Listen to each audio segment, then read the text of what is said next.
Vous voyez, on retrouve les 12 signes du zodiaque, les 12 planètes, les 12 tribus d'Israël. Je fais ces corrélations parce que j'ai parcouru tout ça. C'est parce que j'ai parcouru les cultures ésotériques étrangères que cela m'a permis de bien comprendre le Fa et la pratique culturelle et de savoir que ce n'est pas quelque chose de mauvais ni de maudit.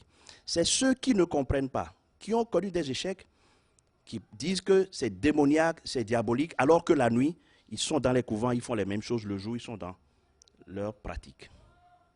Je crois qu'avec toutes ces explications et ces corrélations que j'ai eu à vous faire, chacun prendra sa part de vérité en sachant que la vie, c'est un carrefour. Chacun arrive et à ce carrefour, il y a les croyances. Chacun tire ses enseignements et en fonction de sa compréhension, il reprend le chemin qui lui convient.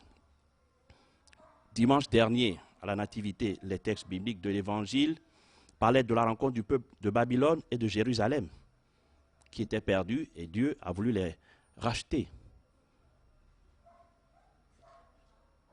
Ça me donne un exemple. Je vous demande de vérifier auprès de tous les vrais Bokono.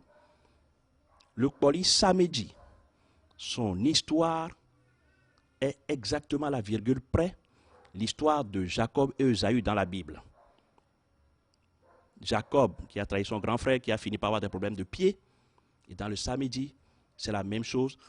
Par l'influence de la mère, le jeune a trahi, il a fini par avoir des problèmes de pied, il a fini et demander le pardon.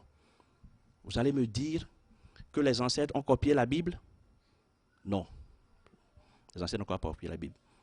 Je le dis parce que j'ai pratiqué tout ça, j'ai des éléments de comparaison, mais je crois que je peux m'arrêter à ce niveau. Et si vous avez d'autres questions, je vous réponds. Mais je conclue en disant, le Fa, c'est l'école de la vie, c'est ta vie. Ce n'est pas le vaudou, ce n'est pas la sorcellerie, ce n'est pas le beau. Mais dans le Fa, dans tes recherches, le Fa peut te dire, fais telle cérémonie à tel vaudou en fonction du signe qui est. Si tu ne le fais pas, tu auras les problèmes.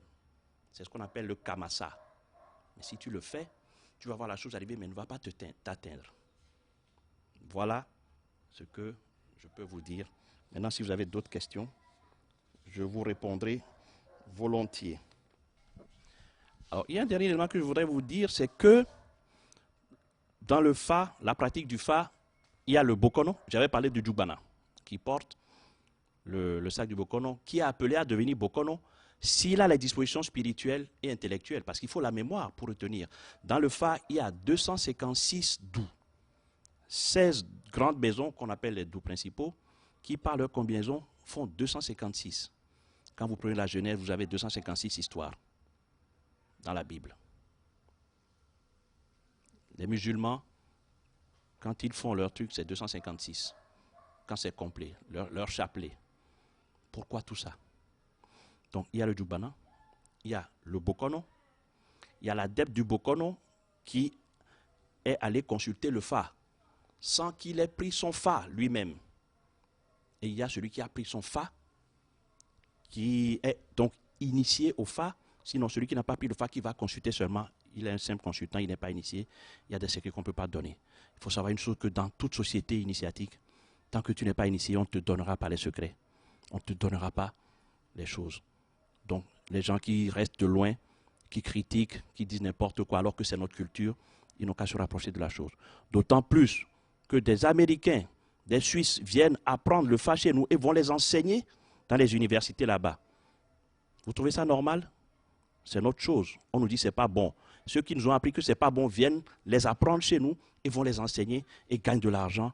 Non, je crois que il est temps que nous, intellectuels, nous nous approprions de notre culture et de nos cultes pour réhabiliter nos cultures endogènes et les pratiques afin que l'Afrique s'en sorte.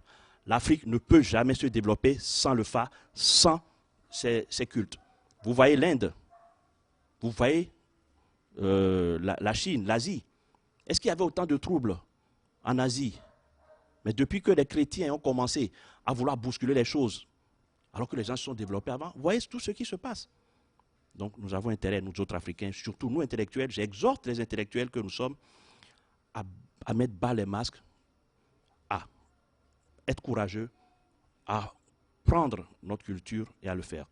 Moi, dans mon salon, dernièrement, il y a 8 jours, un archevêque, dans ce fauteuil, a discuté avec un revenant dans ce même salon. Pourquoi les archevêques ont l'esprit plus ouvert et ce sont les adeptes qui le font? Ceux-là, c'est parce que, bon, ils vivent de la chose autrement. Je vous remercie.